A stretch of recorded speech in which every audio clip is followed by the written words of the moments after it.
오늘 본문 말씀은 막달라 마리아가 예수님의 무덤을 찾아갔습니다. 막달라 마리아는 7 귀신이 들렸던 사람이었습니다. 마가복음 16장 9절에 나옵니다. 예수께서 안식 후 첫날 이른 아침에 살아나신 후 전에 7 귀신을 쫓아내어 주신 막달라 마리아에게 먼저 보이셨다, 이렇게 말씀하십니다. 막달라 마리아는 예수님을 만나서 치료를 받고 예수님의 수종을 드는 종이 되었습니다. 7 귀신이 들어가면 정신이 자기 정신이 아닙니다. 인격이 7 인격으로 나타나기 때문에 미친 사람 증세가 나타납니다. 그래서 사람들이 미친 사람이라고 상대도 안 해주고 더럽다고 가까이도 안 해주는데, 예수님은 이런 사람, 이렇게 미친 사람을 친절하게 대하고 가까이 오게 해서 귀신을 쫓아주셨습니다. 그래서 마리아는 정상적인 사람이 되었고 그 은혜를 갖고자 예수님의 종처럼 예수님을 섬겼던 것입니다. 이것이 은혜를 아는 사람이 하는 행동입니다. 은혜를 아는 사람은 은혜를 갚을 줄 압니다. 은혜를 모르는 사람은 은혜를 갚을 줄을 모릅니다. 귀신 쫓는 일은 이렇게 사람을 살리는 일을 하는 것입니다. 그래서 예수님께서 제자들에게 가서 너희는 귀신을 쫓아내고 병자를 치료하라. 귀신 쫓아내는 것은 영적으로 사람을 살리는 일이고 병을 치료해라 하는 것은 육신을 치료하는 것입니다.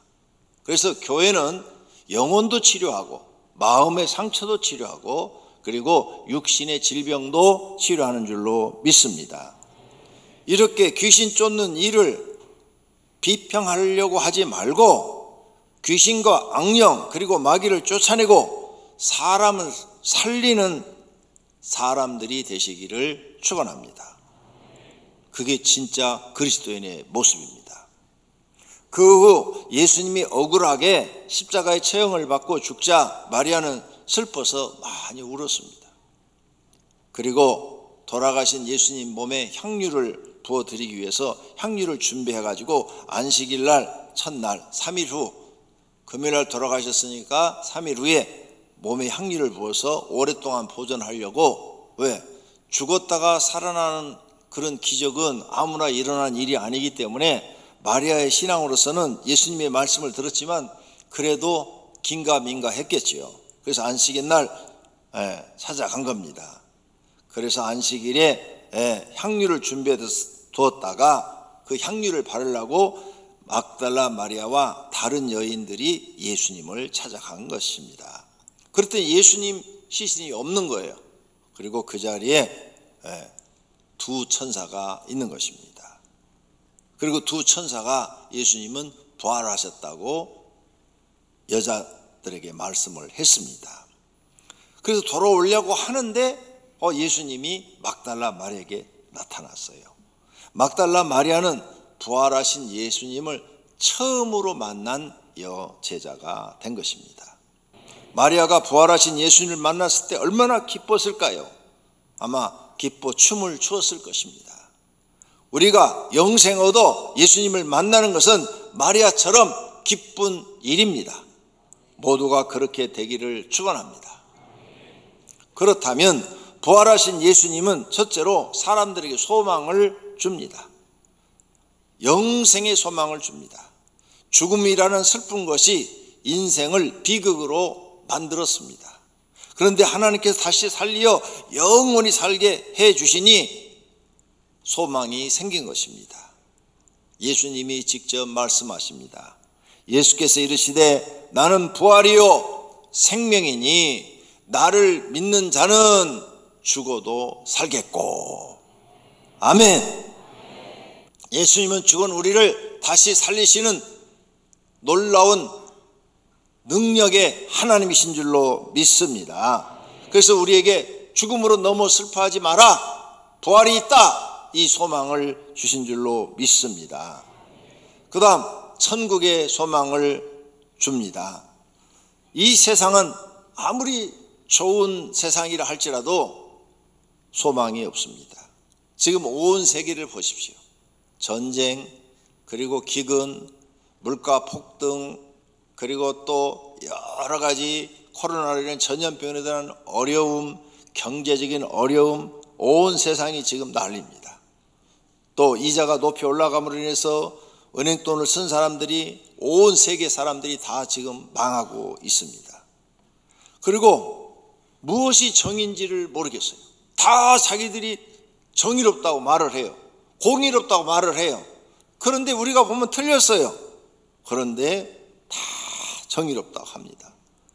진짜 무엇이 옳은지 틀린지를 모를 정도로 혼돈된 세상이 되었습니다. 죄악이 관영하고 고난과 고통이 가득한 곳이 세상입니다. 하나님 나라는 이런 혼동된 세상이 아니고 정의와 공의로 통치하시고 슬픔과 고통이 없는 곳이 있다는 것, 그것이 천국의 소망인 줄로 믿습니다. 디모데후서 4장 18절입니다. 주께서 나를 모든 악한 일에서 건져내시고 또 그의 천국에 들어가도록 구원하시리니 아멘. 우리를 천국에 들어가도록 해 주실 줄로 믿습니다. 그곳엔 이렇게 악한 것이 없습니다. 잘못된 부조리가 없습니다.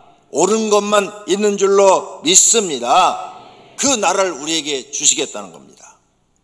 그 다음 예수님이 부활한 것은 우리 인간들의 소망이 행복이지 않습니까? 행복의 소망을 주겠다는 겁니다. 많은 사람들은 땅에서 행복을 찾습니다. 그런데 땅에서 행복을 경험하지 못합니다. 그래서 하나님 나라에서는 하나님이 완벽하게 인간이 행복할 수 있는 모든 조건을 다 만들어 놓고 살 수 있도록 해 주시겠다는 약속이 바로 천국입니다. 천국에 가면 모든 사람이 다 행복할 수 있습니다. 거기는 불행한 사람이 한 명도 없습니다. 믿으시기를 바랍니다. 그래서 골로새 1장 5절에 너희를 위하여 하늘에 쌓아둔 소망으로 말미암으니, 그래서 우리는 이 세상에 살지만 하늘의 소망을 두고 사는 줄로 믿습니다. 이 지구의 별처럼 하나님이 더 크고 아름다운 별을 만들어서 구원받은 사람들을 영원히 살게 하는 행복한 나라, 그곳이 천국인 줄로 믿습니다. 두 번째로는 이 세상에는 소망이 없습니다. 우리가 세상에 태어나서 성인이 돼갖고 열심히 살았습니다. 나름대로 자기 온 육체를 동원해서 최대한의 일을 하고 노력을 했습니다. 그런데 사람의 계획대로 안 되는 곳이 세상입니다.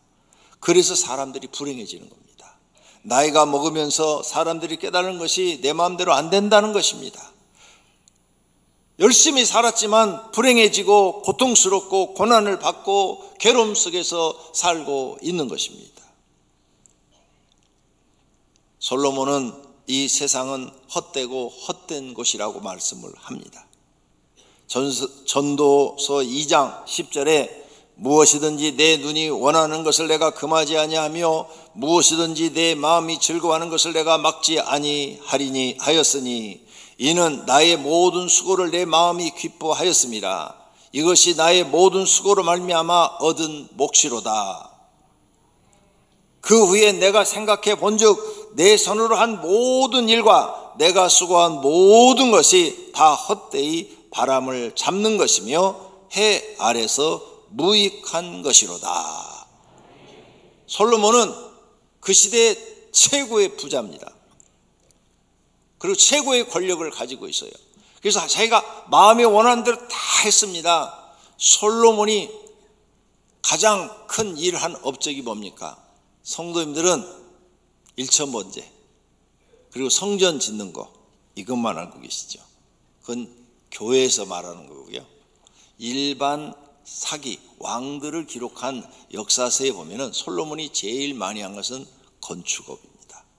그래서 솔로몬은 왕이 돼서 이스라엘에 많은 성을 지었어요. 그래서 솔로몬이 왕으로 있는 동안 모든 백성들은 건축에 동원됐어요. 그래서 국고 성을 많이 지었습니다. 곡식을 쌓아놓는 성, 군인들이 나라를 지키기 위해서 방어막으로 세운 성, 이렇게 건축을 일생 동안 했어요. 거기 두 번째로 한 일이 뭡니까? 1000명의 첩을 둔 거죠. 네. 그러니까 집 하나씩 다 지어줘야 되니까, 전체를 지어야 되니까 평생 집 지은 거예요. 평생. 자기가 하고 싶은 거 다 해봤다는 거예요, 세상적으로. 그런데 남는 것은 헛되이 바람을 잡는 것이며 해 아래서 무익한 것이다, 이렇게 말을 합니다. 뿐만 아니라 솔로몬은 말합니다. 나는 내 마음에 이르기를, 자 내가 시험 삼아 너를 즐겁게 하려니 너는 낙을 누리라 하였으나 보라, 이것이 헛되도다. 매일 낙을 누리려고 최대한으로 노력을 했는데 헛된 것이고, 은을 사랑하는 자는 은으로 만족하지 못하고 풍요를 사랑하는 자는 소득으로 만족하지 아니하니 이것도 헛되도다. 내가 금은 보화를 많이 가져봤다, 돈도 많이 가져봤다. 근데 절대 만족할 수가 없다. 부자들도 돈으로 만족하지 못한다. 권력을 가진 사람도 그 권력으로 만족하지 못한다. 그곳에 행복이 없다. 결과는 깨달은 것이 헛된 일을 했다, 이렇게 깨달는다는 거예요. 그런데 저는 이 말씀이 맞다고 믿어져요. 왜? 온 세계 대통령 또 지낸 사람, 왕을 지낸 사람들이 역사를 딱 보면 다 망했거든요. 네, 다 망했어요. 우리나라 대통령도 다 감옥 갔다 오잖아요. 그러니까 세상에서 제일 높은 자리에 올라갔는데 지금은 후회하겠죠. 아, 내가 바람을 잡았구나. 바람. 안 잡히네, 바람이. 안 잡히니까 헛되다는 거예요. 그래서 전도서 12장 8절에 결론을 말합니다. 전도자가 이르되 헛되고 헛되도다. 모든 것이 헛되도다. 세상에 있는 걸 내가 다 해봤다. 모든 사람이 하고 싶은 건 나는 다 해봤어. 근데 결론은 헛되고 헛되도다. 허무하다. 바람을 잡는 것을 잡았다. 이렇게 솔로몬 왕은 말하고 있습니다. 이런 솔로몬 왕의 경험을 우리가 잊고 이걸 믿으면 간접 경험을 하는 겁니다. 내가 직접 경험을 하고 깨달은 사람이 있는데, 지혜로운 사람은 간접 경험만 해도 깨닫습니다. 아, 이 사람이 한 말은 다 사실이야 하고 믿는 사람은 경험하지 않고 내가 깨달으니까 지혜로운 사람인 것입니다. 그래서 지혜로운 사람은 지혜자의 말을 듣고 미련한 사람은 지혜자의 말을 듣지 않습니다. 솔로몬은 지혜자라고 평가가 나 있는 사람입니다. 이 세상은 어떤 곳이냐? 일평생 수고하고 근심하고 슬픈 곳이라 말을 합니다. 일평생에 근심하며 수고하는 것이 슬픔뿐이라. 그의 마음이 밤에도 쉬지 못하느니 이것이 헛되도다. 예, 막 성공하는 사람들, 부자가 되고 싶은 사람들, 높아지고 싶은 사람들은요, 낮에도 막 수고를 해야 되고 뛰어다녀야 되고, 그리고 걱정거리 생기고 근심해야 되고 괴로워하고 또 슬픈 일이 생기고, 그래서 밤에 잠이라도 잘 자야 되는데 잠이 안 와요. 일이 너무 많으면 머릿속에 생각이 많고, 생각이 많은 사람은 불면증에 걸립니다. 잠이 안 와요. 또 잠을 자도 악몽을 낍니다. 그래서 편안한 날이 없어요. 성공하고 싶으세요? 해보세요. 이 말씀이 맞다고 동의를 하실 것입니다. 그러므로 세상에서 참 만족을 찾으려고 하는 사람들, 인생을 모르는 사람들입니다. 지혜자의 말씀을 믿으시기를 바랍니다. 그렇다면 세상엔 참 행복이 없습니다. 세 번째로 생각해 볼 것은, 부활하신 예수님은 사람들에게 희망입니다. 세상에는 절망하는 사람들이 많습니다. 불행한 사람들에게는 예수님의 부활은 희망입니다. 억울한 사람들에게도 희망입니다. 왜? 사람이 부활하여 불행함이 없는 세상, 억울함이 없는 세상, 불의가 없는 세상, 영원히 그곳에서 살 수 있기 때문에 부활은 사람들에게 희망입니다. 할렐루야. 우리는 지금 이 불의가 많은 세상에 살고 있어요. 보이지 않게 많은 어려움을 겪고 있는 거죠. 그러나 부활해서 우리가 들어가는 하나님 나라의 세상은 불의가 없는 줄로 믿습니다. 부활해서 하나님 나라 들어가면 가난한 사람에겐 희망입니다. 그곳은 가난이 없습니다. 질병으로 죽어가는 사람에게도 희망입니다. 그곳은 질병이 없습니다. 삶에 지친 사람에게도 희망이죠. 왜? 거긴 삶에 지치지 않습니다. 슬퍼 우는 사람에게도 희망입니다. 눈물이 없다 그랬습니다. 소망이 없는 사람에게도 희망입니다. 그곳에는 소망을 가질 필요도 없습니다. 완벽하게 하나님이 다 준비해 놓으셨습니다. 인생 실패한 사람에게 희망입니다. 그것은 인생 실패할 일이 없습니다. 자신에게 실망한 사람에게도 희망입니다. 장애인으로 태어나서 고생하는 사람에게도 희망입니다. 죽음이 갈라놓은 가족이 있는 사람, 그 사람들에게도 하나님 나라는, 부활해서 들어가는 하나님 나라는 희망인 줄로 믿습니다. 왜? 다시는 그런 슬픈 일이 없기 때문입니다. 네 번째로, 예수님의 부활은 기적입니다. 일반적으로 부활은 있을 수 없습니다. 부활은 신의 능력으로만 가능합니다. 그래서 세상의 유명한 철학자들이 내가 부활한다 이런 말 하질 않았어요. 그래서 공자도 부활한다는 말을 안 했고요. 석가모니도 부활한다는 말을 안 했어요. 그리고 이슬람교 마호메트도 자기가 부활한다 이런 말을 안 했어요.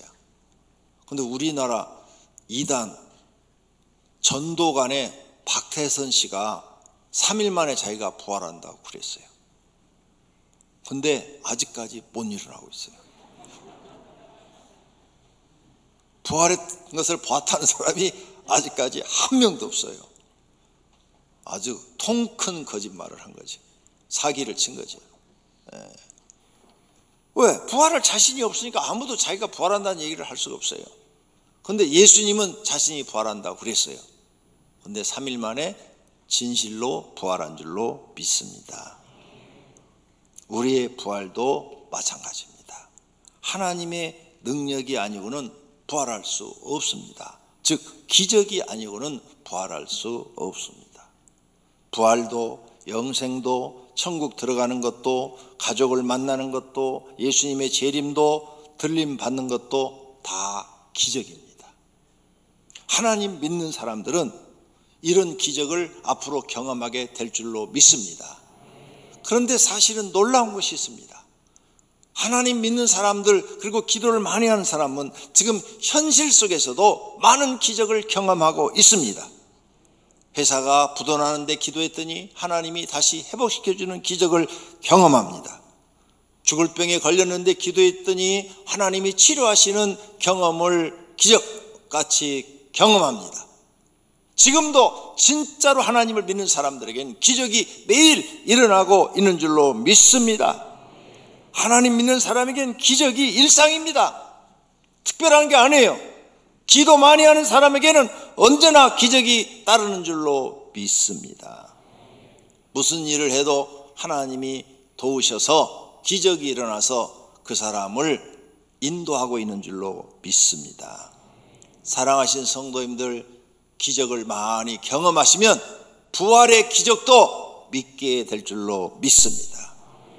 나무가 겨울에 죽은 것 같다가 봄이 되면 살아나는 것처럼 사람도 다시 부활합니다. 하나님의 능력으로 기적이 일어납니다. 믿는 성도가 되시기를 바랍니다. 할렐루야. 결론으로 세상 사는 것이 힘이 듭니다. 사람들은 행복을 얻기 위해서 삽니다. 하지만 행복을 얻지 못합니다. 조금씩 행복을 맛봅니다. 그런데 일생 동안 행복을 맛보진 못합니다. 모든 사람들이 성공하면 행복한 줄 아는데 성공한 사람 행복하지 않습니다. 돈 많은 사람도 행복하지 않습니다. 잘생긴 사람도 행복하지 않습니다.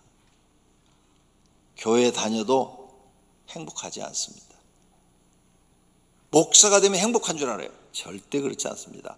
목사가 돼도 행복하지 않습니다. 목사가 돼서 불행한 사람이 지금 얼마나 많습니까?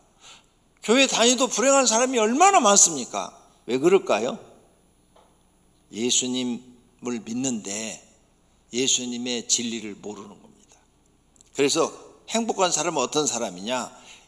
믿음 안에서 진리의 말씀을 깨닫고 자기 마음을 새롭게 하고 생각을 새롭게 하고 행동을 새롭게 하는 사람은 세상에서도 행복을 느낍니다. 즉 예수님을 믿고 마음이 변화된 사람, 생각이 변화돼서 새 사람이 된 사람은 세상에서도 날마다 감사하며 행복을 느낍니다. 그런데 교회를 다녀도 진리로 새롭게 되지 않은 사람, 아직 세상의 생각을 가지고 있는 사람, 이런 사람은 목사가 돼도 행복을 느끼지 못합니다. 사랑하시는 성도님들은 그러므로 세상에서 행복을 찾지 말고 하나님 말씀 안에서 찾으시면 찾게 될 줄로 믿습니다.